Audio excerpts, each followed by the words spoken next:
you learn a lot of things when you start radio. You learn a lot of things about trust. You're just this person starting a radio program. You don't realize that there's people out there that, for instance, my email inbox, my phone messages, people get a hold of my number. Yeah. I remember one day I was going to work, and I got a call from another idiot. And I use the word idiot just because if people act like one, that's what they deserve to be called. But this is another guy who's not even in the game anymore, I don't think. David beat me from the Paracast. Okay. And the guy had just started stalking me on my telephone. He called me a few times. He didn't like something I said on my show about him. And it wasn't even racy. And I didn't even know how the guy got my telephone number, but it made me think, there's people out there that might attack you.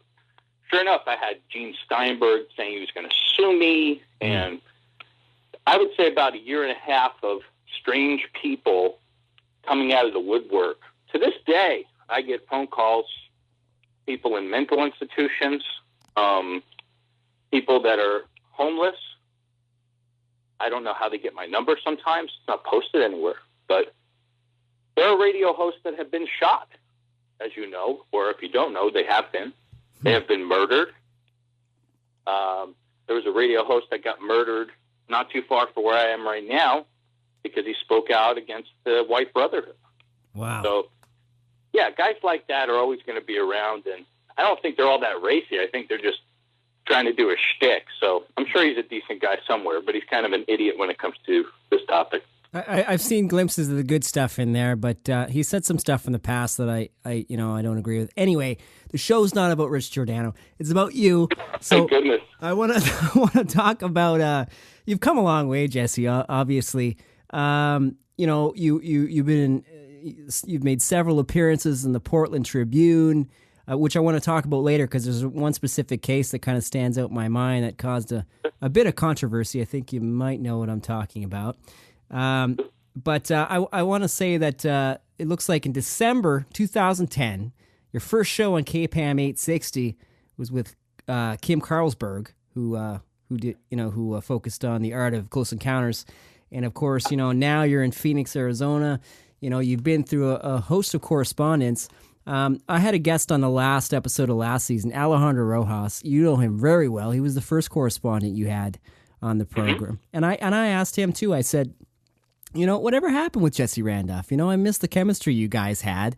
How come you made the move? And obviously I made the insinuation that, he was super busy being this massive UFO media magnate and he had stuff to do. Right. And, he kind of agreed with that. And, but I want to get it. Sure. I want to get it from your perspective on what went down there. Was there something else happening that I'm not aware of? No, I mean, you kind of hit it on the head, which is that Alejandro, he's a super guy. And I love him, and he's very busy. He got offered a great job to step into a whole new area, which is the magazine realm, the print realm. Yep.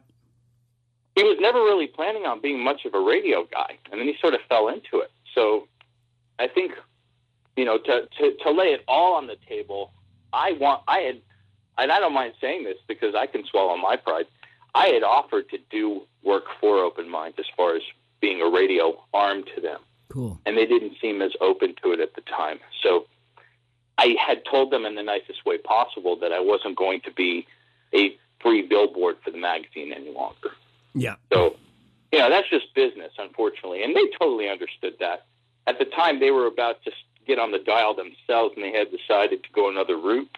And I would have been happy, honestly, to have been the voice of Open Minds at the time, before I decided to make a bigger thrust with UFOnaut. But they weren't interested at the time. Alejandro, I love the guy to this day. We talk once in a while when he takes my call. And, once in a while I'll call him and we'll just shoot the shit. But I wish him the best. I don't really see him that often. The last time I saw him in person was probably in Roswell. And he's a big shot in ufology. He started a MUFON and worked his way up, and as far as what happened, it wasn't all that controversial, really. It was just more a situation where I wanted them to cough up a couple of bucks. They didn't feel like it was really worth it to them at the time, so we parted ways amicably. Yeah, he made references to the fact that it was partly due to business, but he was tiptoeing around a little bit too because you guys do have a friendship, so I don't think he wanted to say anything. Yeah, we always will. Yeah, he's a cool guy. As you can tell, one of the things that I am is pretty candid. Yep. I don't mind calling somebody an idiot. I'm not trying to start trouble with them. Everybody knows who's an idiot and who's the straight up guy. So. Yeah, I hear you. And I guess I should probably make mention after that, you had Alejandro Rojas on there, and then you had, I'm not going to mention your current guest or your current correspondent yet, because I'm going to ask you about him, but you had Sandy Fleming. And when Sandy Fleming stopped being on your show, a little piece of me kind of fell away, because I really, just like AR, right, Alejandro, I got an affinity for listening to Sandy and her insight. And you guys had a real good chemistry. What happened there? Well, let's put it this way: with Alejandro, you want like this. If you see Alejandro and you meet him, you'd like to have like a little Alejandro doll. Like he's a cute guy, like. You wouldn't mind having an Alejandro doll when you're not feeling so good. You kind of wrap your hands around him, give him a squeeze. Yeah. With Sandy, you wouldn't mind having a Sandy doll, but not exactly for that reason, right? Sandy is beautiful. Sandy is smart. Yeah. She is one of these people that just sort of came out as a New Guard member and said, "Hey, I dig what you're doing," and I dug her, obviously, just as a person. Mm-hmm. Only is she beautiful, but we were both in relationships, still are, and her significant other is awesome as well. Very smart, intuitive guy, Austin. So, yeah, it was a cool fit. Why that fell apart, it was really just a sense of timing, and I needed someone who was more of a full-time journalist. Sandy Fleming is a full-time fashion designer. I don't know how many people know that. I don't know if she'll want me to say that, but she's a very talented fashion designer in Los Angeles. So wow. She only has a certain amount of time to devote to stuff like this. And as you know, there's Blogtalk, and then there's the big leagues. Yeah. So once we stepped up to those leagues, I didn't have time to start chasing people for news updates and things of that nature. I needed someone who was hungry to be a journalist, right? Who was doing that full time. That's where I kind of drew the line. And we're still very friendly. In fact, she listens to the show most of the time. You'll usually find her in the chat room. Yeah, that's awesome. Yeah, she will be missed. But now you've got Mr. Mike Hallowell from the United Kingdom, and I'm going to paraphrase you here, but you said you chose Mike Hallowell this time around. I mean, I know he's probably hungry, like you said, but I'm paraphrasing. You said that it's because of his accent, and he sounds serious. Did I say that? Kind of, yeah. That's hilarious. Yeah. You know what? I like the Brits, man. Yeah. First of all, they invented the language, so they really have it down in a way that's just better than most Americans, as far as getting their point across. Yeah. They usually sound like they know what they're talking about. You interview a guy like Phil Mantle or Graham Hancock or one of these, any of those guys. Who am I looking for? One of my first guy. Oh, he was supposed to be on the show recently. In fact, he canceled because he didn't want to get up that early. Timothy Good. Oh, no way. Those kind of guys, where they speak and you feel like you're talking to Winston Churchill or something. So Mike Hallowell, I had been bothering Phil Mantle over Matrix Magazine, who's the sponsor of the show. I said, look, I really want a British correspondent. I just thought it would just fit really well. As like you said, Fleming fit really well with me. Rojas, I said, what's next? I was thinking about approaching some of the other people. I wanted my Linda Moulton Howe, which was Sandy, but she wasn't really available in that way. And so we went to Mike Hallowell. He kind of came out of the woods, and Phil Mantle suggested him, and I heard him do a little mock-up for me, and I was like, perfect. This is exactly what I was looking for. I think he's got a little refinement to do as far as finding his voice, because he's not here, so he's not living with us and doing what we do and that sort of thing. We haven't come out and gotten a bunch of beer together or done the pub crawl together or anything like that. Yeah. But he seems like a great guy, and he's doing a really nice job with the news, I think. Yeah, I think so too. And he's kind of in his professionalism about it. He's very McClellan-esque, if I may. Yes. Yeah. Bingo. Yeah, it's very good. You know what? In September, you're never going to remember this, but a long time ago, in September 2010, you did this episode where you spoke. Now that we're on the joking train, I got to mention this. You spoke positively about Canada, and in particular, a guy we've had on the program last year. We already mentioned him, Paul Hellier, and you played a clip of him on this particular episode. But you said that some Americans find Canadians boring. Is that true? I said that. You did. Are we really? Goodness. Are we that bad? Oh, I don't know who these people are. I love Canadians. In fact, Stanton Friedman I've asked Stanton Friedman to adopt me twice now. He turned me down twice. Oh, that's too bad. Yeah, but legally, I've asked him to adopt me twice. So.